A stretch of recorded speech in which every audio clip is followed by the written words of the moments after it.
All right, we're going to start to add to our toolkit of familiar discrete scenarios and specific discrete distributions. Next up is the hypergeometric distribution, because it's a natural extension, or a natural, not really extension, but it's more of a comparison to the binomial distribution. In a binomial distribution, the independence part among the trials is required, and you can think of this as being a sampling problem where the sampling is done with replacement. Sampling must be done with replacement in the binomial distribution.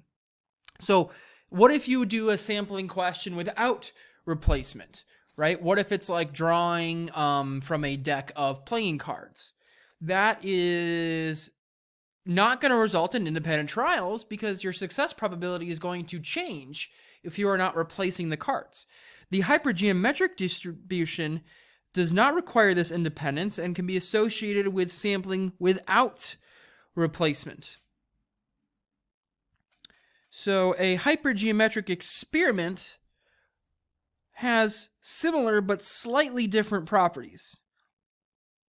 A hypergeometric experiment. Hypergeometric experiment has the following two properties.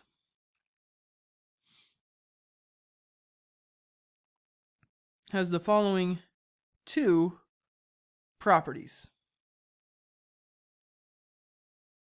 two properties. One, a random sample of size n is selected without replacement.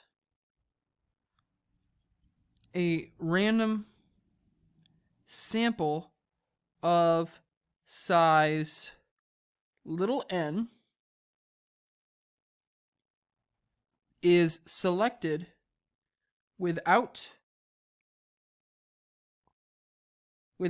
replacement from, so little n is the sample size, capital N is the total number of items we have. Random sample of little n from capital N items without replacement.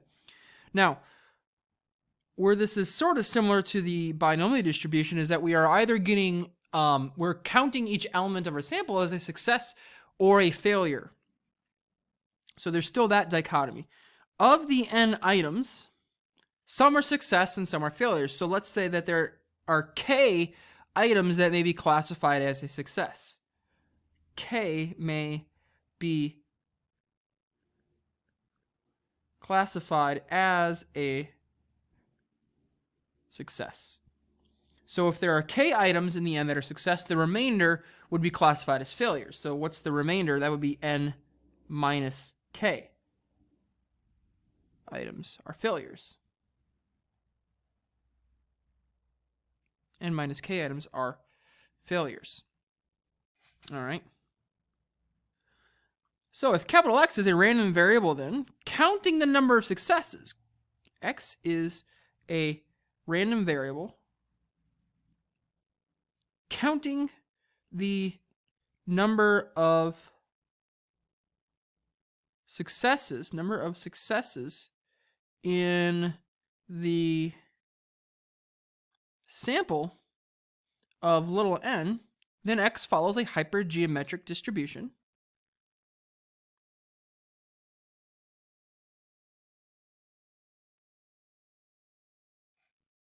A hypergeometric is one word, hypergeometric distribution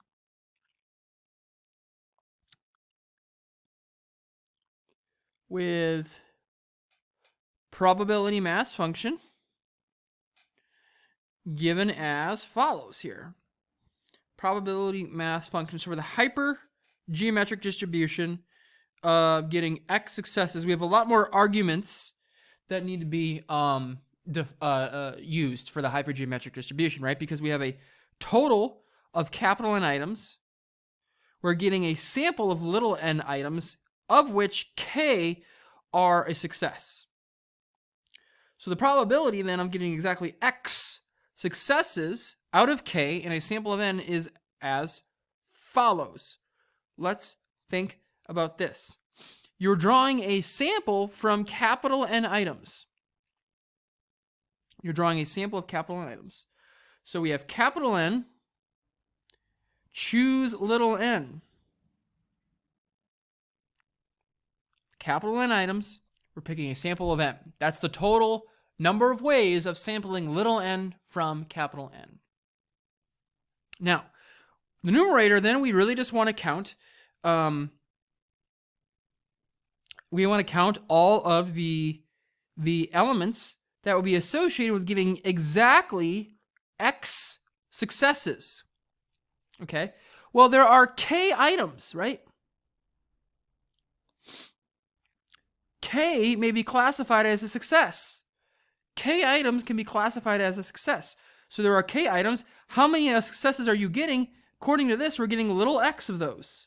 So you have k choose x ways to select x successes from k. All right? But your sample size is little n. Your sample size is little n. So you're going to have some failures. You're going to have some failures, right? Now, failures can come from n minus k items. N minus k items are failures, right? So we have capital N minus k items that are failures to choose from. How many failures are we getting? Well, if there's x that are successful from a sample of n, the remaining n minus x would have to be failures. And via the multiplication rule, then, we can multiply our two combinations together. This is the hypergeometric distribution probability mass function. It's really just a counting exercise, but it's a very specific type of problem, so we can write this out, right? And there's a lot of bounds that go with this depending on the differences between n, x, and k, and so I'll just notate what those are here. So the lower bound on x is either 0 or n minus capital N minus k. That is a lower bound on x. So let's talk about that lower bound real quick. So x certainly has to be greater than or equal to 0, okay? But it's possible that the lower bound is bigger than 0. That would be if your sample is so large that you are guaranteed to get some successes. For example, this would be like if let's say you have 4 items. And if you have 4 items, 2 of them are successes and 2 are failures. 2 are success, 2 are failures. You take a sample of 3. You're guaranteed at least 1 success then, because sampling is done without replacement, right? You cannot get 0 successes when you take a sample of 3 and there's only 2 failures and 2 successes, right? So that's why there's that maximum part there. Now, what about the upper bound? The upper bound is also a little bit, it's either the minimum, it's the minimum of either n or k. The minimum of either n or k. Certainly, if there's only k successes and x is the number of successes, you cannot get more than k successes, right? You cannot get more than k successes, right?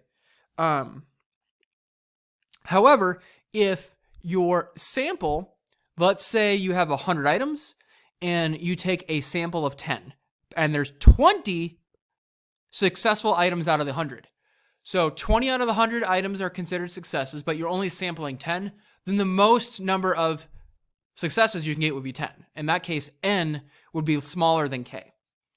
All right, so those are our bounds. I'm not going to worry too much about that. A lot of this tends to clear up quite a bit once we start looking into some actual examples. So let's just go ahead and dive into a couple real quick to try to get a better feel and develop more intuition on the hypergeometric distribution. 2 pens are selected at random.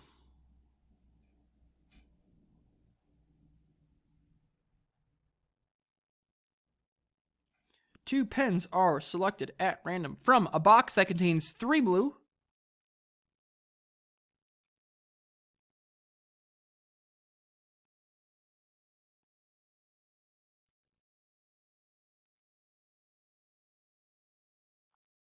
2 red, and 3 green pens.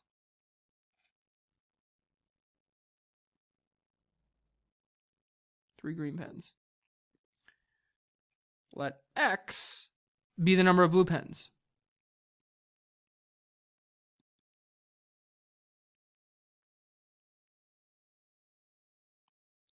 Let's find the probability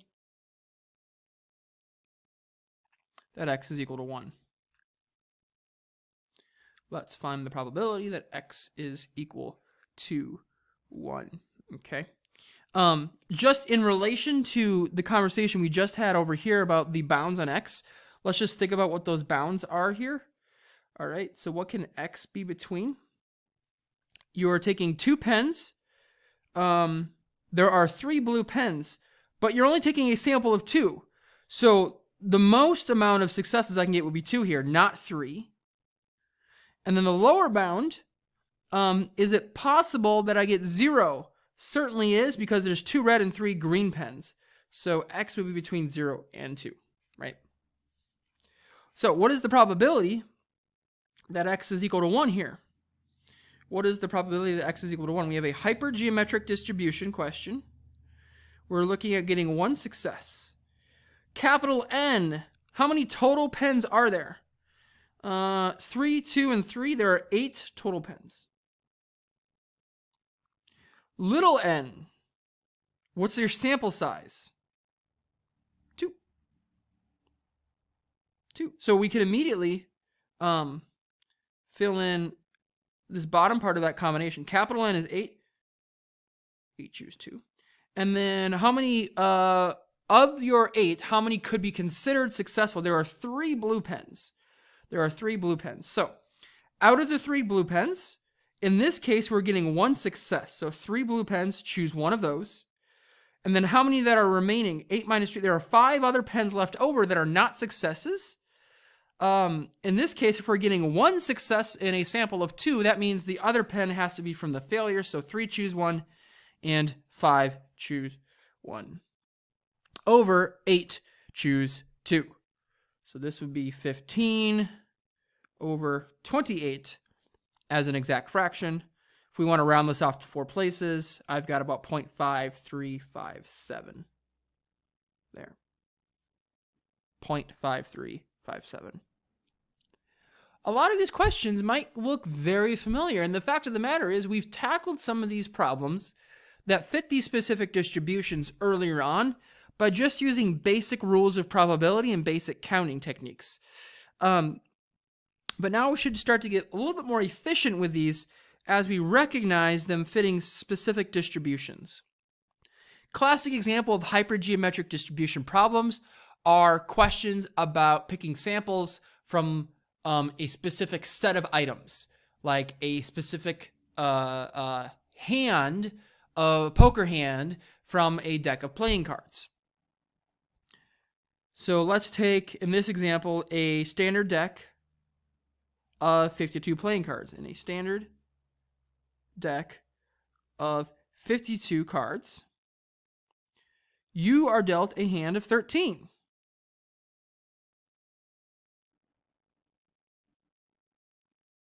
A hand of 13 cards. You are dealt a hand of 13 cards. If you don't recall what the exact makeup of a standard deck of 52 cards is, we did define it somewhere earlier on here. I think it might have been in 2.3 in a previous video that we defined the number of cards, or what's in a deck of playing cards here, yada yada yada. Might not have been in this one.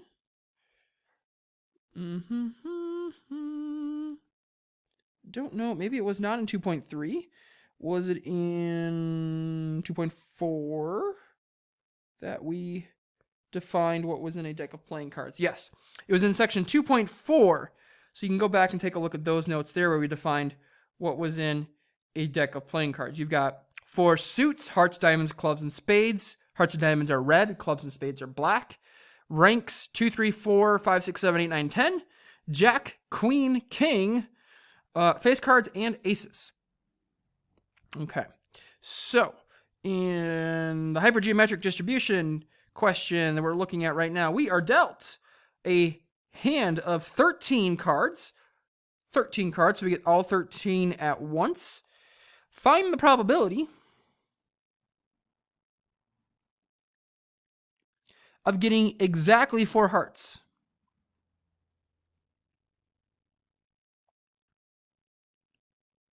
Getting exactly 4 hearts. All right. So we're going to say X is going to count the number of hearts we get. Probability of getting exactly 4. This is a hypergeometric distribution question. There's 52 cards, and we are dealt a hand of 13. So there are 52. Choose 13 different ways to have that happen. Now, how many successes are in the 52? There are 13 hearts. 13 of each suit. So there's 13. We want exactly 4 of those. So what is left over? The rest would be failures. The rest would be failures. So there are 39 other cards. That's 52 minus 13, right? 52 minus 13 is 39. And we got a hand of 13. 4 of them are hearts. The rest have to come from the 39. So there are 9 failures. 39, choose 9. Notice the numbers in the top of the combinations in the numerator. Just kind of quick mentioning here. Notice that 13 plus 39 equals 52. And then also just notice that 4 plus 9 equals 13, right? Everything here has to add up nicely, okay? But this is the correct combinations, and so now we just need to run those through our calculator. If you want to double check your computation skills there on inputting this in, you should get about 0.2386. 0.2386. Follow-up question. Let's find the probability of getting at most 1 heart.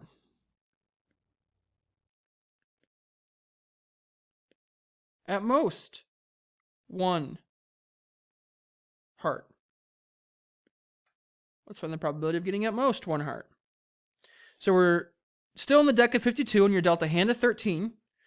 Now we want the probability of getting at most 1 heart. At most would be less than or equal to 1, including 1, right? Okay, there we go. This looks like a CDF question. Unfortunately, it's very unlikely to have access to a table for this. It's really hard to tabulate the values for the hypergeometric distribution, considering how many different parameters you would need. But this isn't too bad when it's less than or equal to 1. There's really only 2 cases, right? Either you get 0 hearts or you get 1 heart. And so we can just add these 2 together. So what's the probability that X is equal to 0? That is 52. You're dealt a hand of 13. Out of the 13 possible hearts, you get 0 successes. Out of the other 39, that means then that we're going to get, well, 13 failures. What's the probability of getting exactly 1 heart? Still a sample size of 52, choose 13. But now we're getting 1 of the 13. And then from the other 39, then we only need 12 failures. 13 choose 1 times 39 choose 12. Divided by 52 choose 13. Okay. Running that through our calculator, rounded off to about 4 places. That's about 0.0928. 0.0928.